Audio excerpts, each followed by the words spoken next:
Hello and welcome to Home Science with Mr. Mac. Lesson 7 of particles, investigating and calculating specific heat capacity. So please remember to put your phone out of the way, turn it off, shut any windows which are going to be distractions for you, etc., etc. Have a pen and paper ready as well so you can write notes as we go along and have a go at some of the questions. And you may have printed off the slop task already. Right, now that we're ready to go, let's get going. So, normal lesson structure, the standard Preson's lesson structure, some retrieval slides, and some answers from the last slop activity, some instruction from me under the camera about specific heat capacity, and then some time to drill, and embed the knowledge. So, also some time to practice and apply our new knowledge. So first things first, this was slop 6 from the last time. I promised I'd reveal the answers in the next lesson. If you haven't had a chance to do this so far, now might be a good time. If not, here we go. Here's the first part of the answers. Thank you. Second part of the slop task is here. Pause if you want to have a go. Otherwise, here are the answers. All right then. Retrieval. Today's first retrieval slide is on acids and alkalis. So have your pen and paper ready to have a go at this. Pause and have a go now, please, and I'll reveal the answers shortly.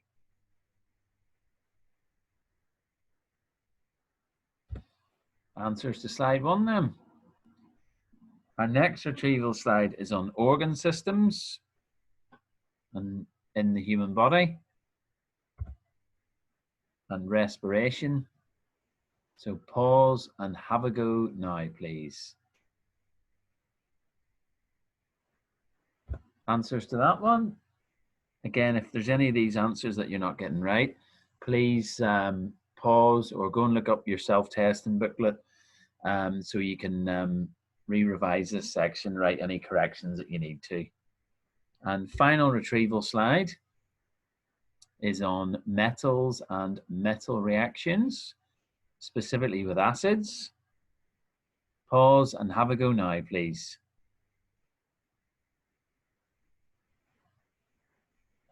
And there are the answers. So today we're going to have a look at the required practical for specific heat capacity and the equation for calculating it, and also how you use practical results to calculate specific heat capacity. So I've chickened out of drawing the diagram because my drawing skills are even worse than my writing under the camera skills. So there's a picture of the equipment. So it's a small electric heater, which is put inside a metal block in this case, or a block of material, and a thermometer is inserted into the block so we can see a temperature change over time. And that circuit that you can see makes an electric current go through the heater, heating up the block. Right then, new knowledge on specific heat capacity, the equation, and practical knowledge too. So we're going to flick over to the camera now, and we're going to go through this particular section. So exam is physics 1. Required practical is specific heat capacity. And for the knowledge, we're going to do a little bit of writing about the equation for calculating specific heat capacity. So here it is. E equals M times C times delta T, temperature change, which looks like a wee smiley face almost. So energy is measured in joules. Mass is measured in kilograms. Specific heat capacity is measured in joules per kilogram degree C in brackets, and temperature change in degrees C. All right, so that's our equation. The diagram of the apparatus, I told you already that I chickened out of drawing that under the camera. So it was on the previous slide. So if you need to rewind, go back and have a look at it. Pause and make sure you've got those notes written down. Next part then is the method that we would use with the equipment. So 1, take a 1 kilogram metal block. Why 1 kilogram? Well, that makes it much easier in the calculations at the end. Place a heater in the large hole.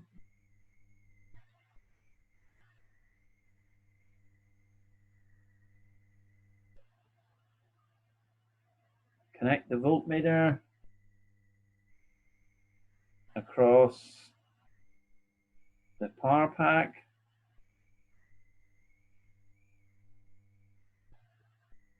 Put a thermometer, which would be slightly damp, just a tiny little bit of moisture. Put a thermometer damp in the smaller hole. Number 5, switch on power pack to 12 volts. Number 6, record voltmeter and ammeter reading. So that's a reading of voltage and a reading of current. Number 7, record temperature every minute.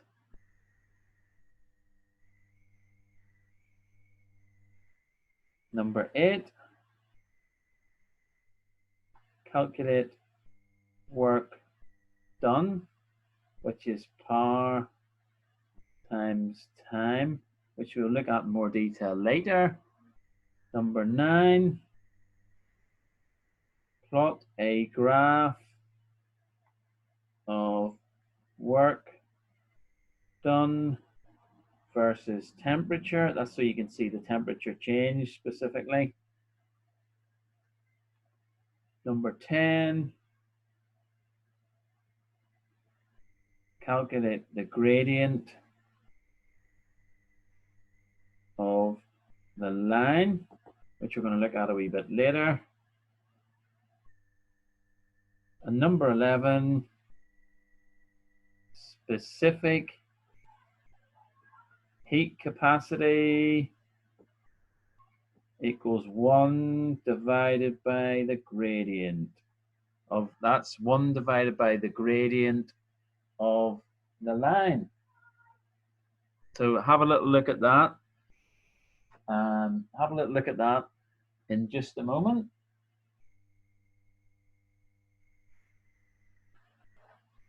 And we're going to now put a graph underneath the camera. So that's the method, and that's the equation. Now we're going to have a go at some calculations and a graph as well. So here's some typical results. So we've got time, we've got current, we've got voltage, we've got power, work done, and temperature. So what we need to do first, I'm going to write up the equations. So power equals voltage times current, and work done equals power times time. So here's some typical results. Now, if I were to get my calculator and work those out, never ever do science calculations without a calculator. The power is 3.5 times 11.8, which gives you a result of 41.3. So as you can see there, the voltage and current readings are the same all the way through, which is what they're supposed to be. So you can fill in this entire column.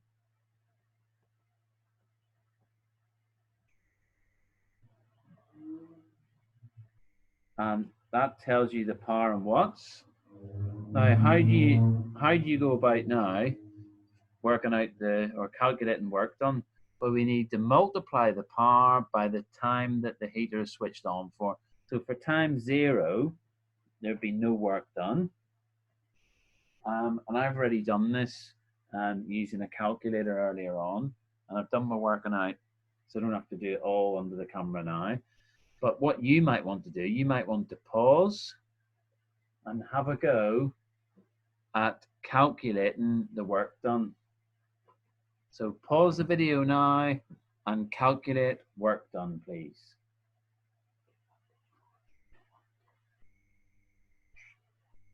Okay, time to unpause then. I'm going to fill in the results for you. So 2478, 4956, 7434, 9912, 12390, 14868, 17,346, 19,824, and 22,302. So those are the results that you should get. Those are the temperature readings that were taken every 60 seconds. So how would we go about using those now to calculate specific heat capacity of the material? So we've got work done, we've got power. The work done is in effect the energy transferred.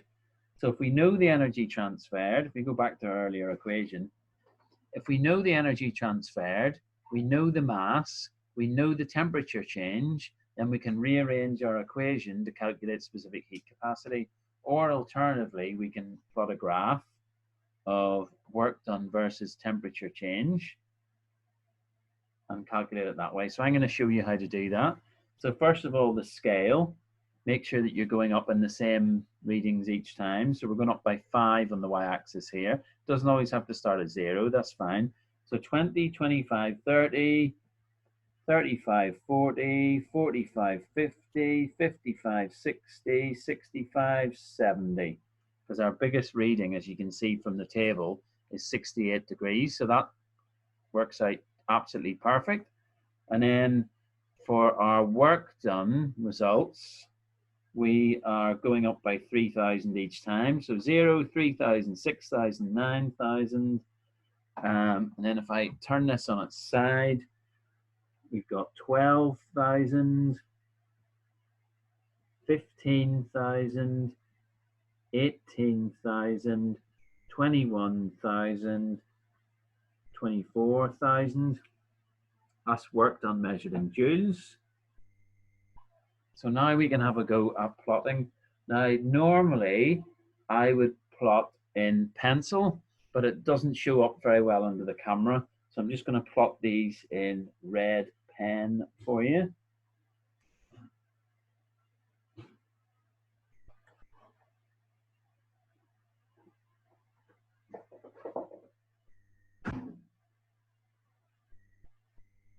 There's our first point.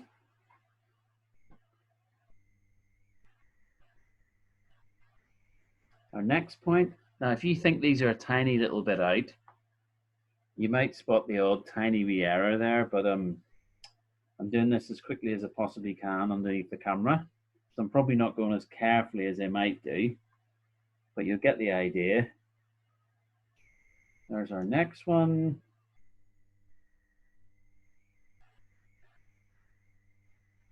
Our next one, and you can wind the video back and check against the results you've got if you wish. Our next one.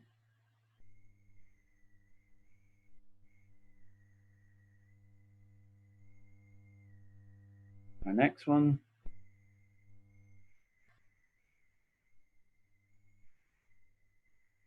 Next.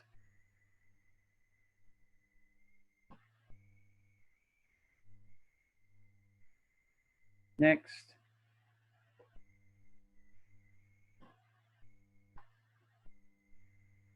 Next. And our final result at 68 degrees should be here. Right, so we've got all our points plotted. What's next? Line of best fit, of course. I'm definitely going to use a pencil for this. So get the ruler. Now there are 1, 2, 3, 4, 5, 6, 7, 8, 9, 10. So you want roughly, because there aren't any very obvious anomalous results, we want to probably go right in the middle there. So have 5 on each side. So 1, 2, 3. So that looks pretty good to me, right there. So what we would then do, get our pencil, draw very lightly, and pencil, take that away. How does that look? If you're happy with how it looks, which I think is pretty good for a very quick, no practice attempt under the camera, then we can draw our line in. And there you go, there's our line of best fit. So what do we have to do next? Well, the gradient is equal to y divided by x. So if I was to pick out an easy part to measure, let's see. We could go from, let's see, why don't we go from 25? I'm going to use red pen for this, but I normally wouldn't. 25 goes across here, and yeah, 55 pretty much just goes through the line. So it's just above there, very, very slightly. So we've drawn a triangle to work out the gradient. So we need to next do y over x. So if I look at from 25 up to 55, that's 30 degrees difference, temperature difference. And if we look to see roughly where that goes across the x-axis, that would be 15,000, thereabouts. So let's not make life too difficult for ourselves. That'll be close enough. Now, if I plug that into my calculator, which again, I've done this earlier on, 30 divided by 15,000 gives you an answer of 0.002. And if we look at the working out, energy equals 1 kilogram times specific heat capacity times the change in temperature, delta T, or that little smiley face symbol. So that, if we got 1 kilogram, it basically says energy change is equal to specific heat capacity times this change in temperature, or delta T is a much easier way to draw it.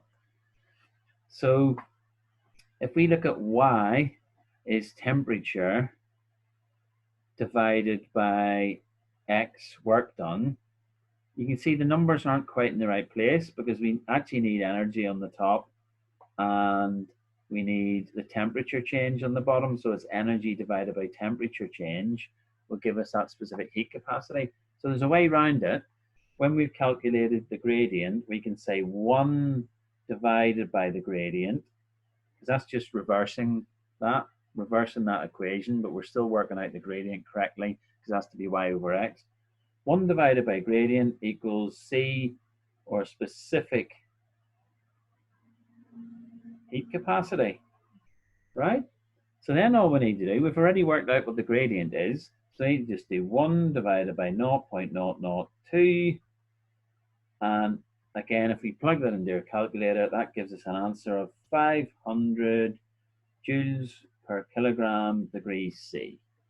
So get your results, calculate work done, plot a graph of work done against temperature, use the gradient to work out the temperature change divided by work done, and then invert the gradient, 1 divided by gradient, and that will give you a specific heat capacity. So in this particular example, the material has a specific heat capacity of 500 joules per kilogram degrees C. Okay. So we're just going to cut back now to the PowerPoint. And it is time for you guys to drill on that new knowledge. So drill on the equation, drill on the method, and drill on how to use a graph to work out specific heat capacity. So what does drill actually mean? Drill means read over your notes, cover them up, and then write them on a blank piece of paper what you know. That's one method, and then check if you got it right. So look, cover, write, check. Or the other one is to get somebody at home to test you on it after you've read through it. So now that we've got that new knowledge, you probably want to pause now and do some embedding. That might take you 10 minutes. So pause and then come back shortly. Right, so you've done your drill and embedding. You're happy that you know the info. So now we're going to have a go at applying some of the knowledge you've learned today. Specifically, we're going to do some calculations for specific heat capacity. So you might have printed this off earlier. If not, just write it down on a piece of paper from looking at the screen. So here's slop 7. And as this is the last lesson in this topic series, there won't be a next lesson to reveal the answers, so they're going to come on the next slide. So pause and have a go now, please. And here are the answers. You can see they've been handwritten, and you can see the working out and how the working out is all laid out there for you for those different specific heat capacities. So you need to know definition, energy needed to raise 1 kilogram of a substance and increase its temperature or decrease by 1 degree. The equation that we've already drilled on, the units, joules per kilogram degrees C, and then 3 calculations using that particular equation. All right, until we meet again with our next topic, do some retrieval practice on all that you've been learning this week. You'll get a recall test on the topic later in the week. Complete the slop activity and really try your best and work hard with it. And share the video with anyone you know, either in Priestlands or not, that would benefit from watching this. So thank you for working hard. Thank you for listening. Thank you for joining me for this topic and putting your best into it all the way through. So it just remains for me now to say, see you soon and goodbye. Goodbye.